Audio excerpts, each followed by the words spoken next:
আসসালামু আলাইকুম। টেকেনটা চ্যানেলের আরেকটি নতুন ভিডিওতে আপনাদের সকলকে অসংখ্য ধন্যবাদ।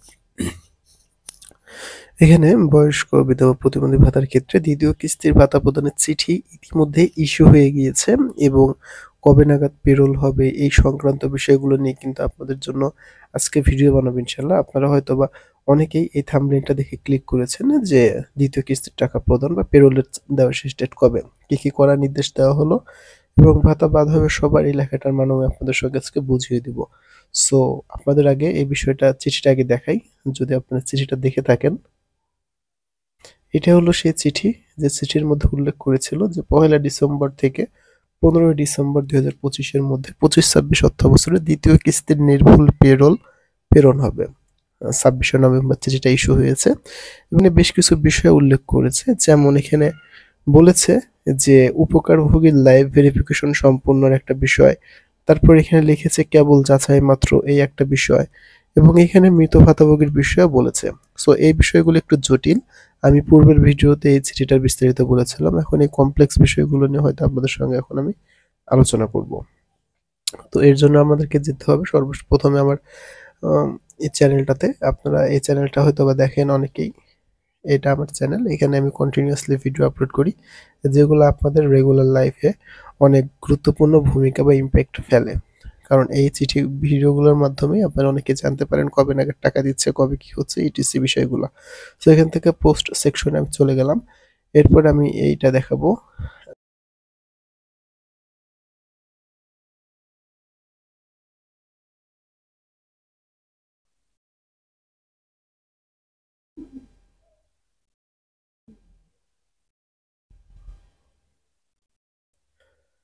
চিঠির মধ্যে বলেছিল যে সামাজিক নিরাপত্তার বিষয়ে। সো এখানে সম্ভাব্য ভাতাসমূহ বয়স্ক বিধবা প্রতিবন্ধী এবং মাতৃত্বকালীন অন্যান্য বিষয়গুলো থাকে। আর এমএফএস হলো নগদ বিকাশ রকেট, এগুলো কেবল হয় এমএফএস। এখন পেরোল কবে হবে, চিঠিতে যেহেতু স্পষ্ট বলা হয়েছে 15 ডিসেম্বর থেকে 25শে ডিসেম্বর, সরি এটা ভুল বলেছে, এখন হবে 1 ডিসেম্বর থেকে 25শে ডিসেম্বর। এই সময়ের মধ্যে দ্বিতীয় কিস্তির পেরোল তৈরি সম্পন্ন হবে, অর্থাৎ এই সময় ভাতাভোগীদের তালিকা চূড়ান্ত করে পেরোল পাঠানোর দিবে। এরপর টাকা ছাড় হলে তাদের মোবাইলে চলে যাবে। এখন লাইভ ভেরিফিকেশন কেন গুরুত্বপূর্ণ, আপনারা হয়তো অনেকেই এটা নোট আউট দেখেছেন। আমি এখানে বলেছিলাম যে লাইভ ভেরিফিকেশনের বিষয়টা, যে উপকারভোগীদের লাইভ ভেরিফিকেশন। সো এটা কেন এত ইম্পর্টেন্ট ইম্প্যাক্ট করে আমি আপনাদেরকে এখন দেখাই। যখন প্রথমে ভাতাভোগী জীবিত কিনা তা নিশ্চিত হয়, ভাতাভোগী যেন মৃত্যুর নামে কেউ টাকা তুলতে না পারে, এটার জন্য লাইভ ভেরিফিকেশন দরকার। ব্যক্তি নিজস্ব এনআইডি প্লাস এমএফএস অ্যাকাউন্ট যাচাই, ভাতাভোগী নিজে অ্যাকাউন্ট ব্যবহার করছে কিনা তা যাচাই করা হয়, যে আপনার নামে সিম তোলা আছে কিনা এবং আপনি সে টাকাটা পাচ্ছেন কিনা। এরপরে আছে মোবাইল নাম্বার এবং ফুল এনআইডি আপডেট।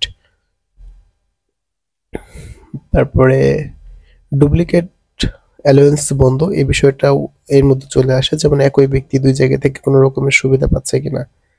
এরপরে নীতিমালা অনুযায়ী নতুন চালু করার পূর্ব শর্ত। সো এইগুলো সহ, আর কারা লাইভ ভেরিফিকেশন করবে চিঠি অনুযায়ী, এবং এই সকল বিষয়গুলো নিয়ে কিন্তু বিস্তারিত চিঠির মধ্যে বলা হয়েছে।